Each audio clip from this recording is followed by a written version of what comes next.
Ever wonder how hard you can go and for how long before blowing up on the bike?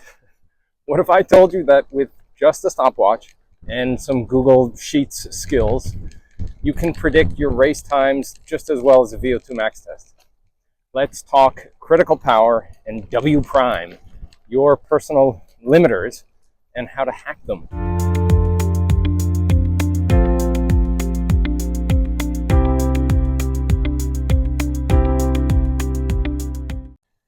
Before we get into today's video, I have a week 3 update.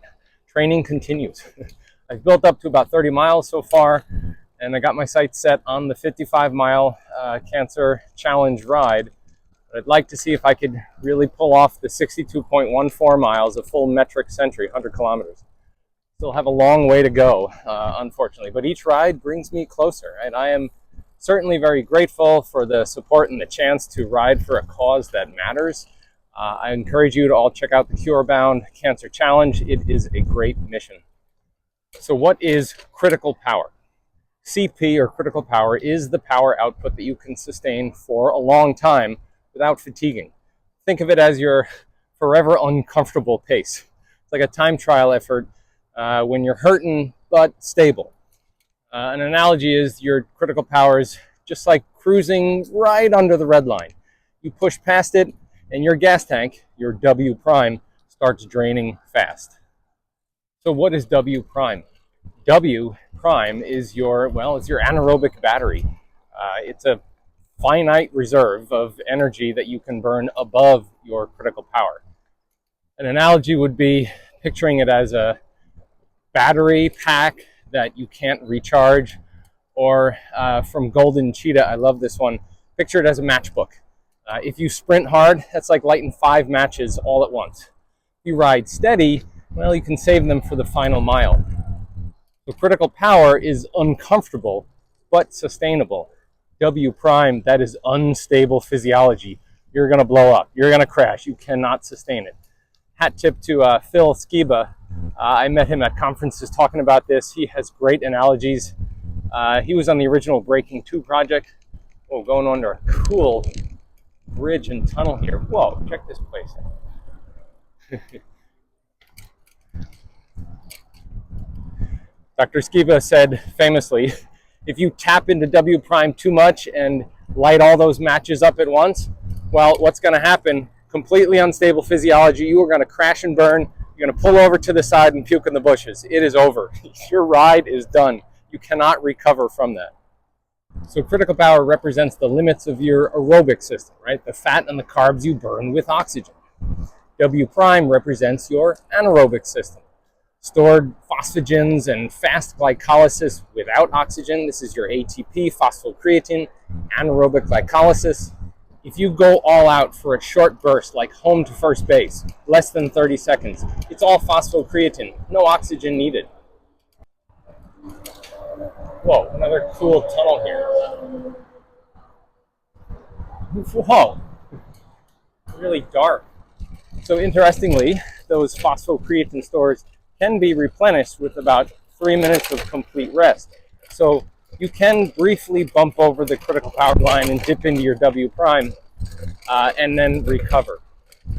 However, from about 30 seconds on to about a minute, anaerobic glycolysis then predominates, and lactate that gets generated, which can be cleared also in about an hour. And that lactate clearance can be sped up with a nice warm down, which is why we tell people to cool down or warm down, clear that lactate faster. For up to about a minute, anaerobic glycolysis predominates, and the lactate that gets generated with it, which can be cleared, but this time it takes about an hour to clear that. So if you dip too far into W prime and you're diving into your anaerobic glycolysis, you're going to run into trouble. After about a minute straight, though, of hard, all-out exercise, we finally need oxygen. Sadly, right? This is what is demonstrated in those swimmers that can just hold their breath and go underwater for the whole lap.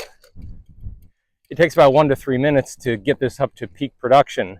And by about 6 to 7 minutes, our metabolism is fully tuned up. And now lipolysis kicks in, right? This is unlimited source of energy, right? All you need is fat and water. So stay hydrated. Now, you don't need a lab for this. Just pick several time trial distances, say 3 minutes, 5 minutes, 12 minutes, maybe 15 minutes, and 20 or maybe 30 minutes, usually 20. Critical power NW prime is fairly reliable from about 2 minutes to about an hour. Beyond that, it gets a little bit choppy, the data. And then all you do is record your average power, watts if you have a power meter on the bike, or just your average speed through that 20-minute run or 15-minute bike ride, and then just plot it.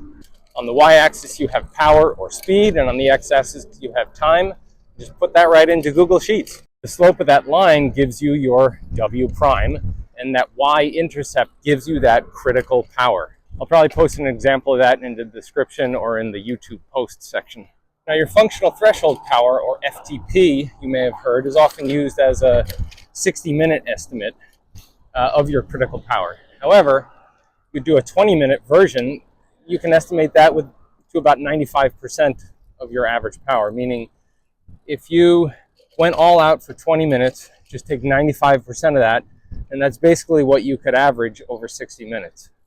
Essentially, you don't need to do 60 minutes of all-out exercise to figure out this time with the critical power model, so it's much faster and easier.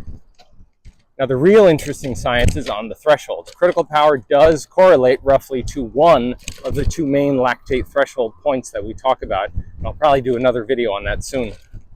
So some key takeaways is critical power is basically your aerobic red line. Endless energy, just painful. W prime is your anaerobic matchbook. Finite, limited, risk blowing up.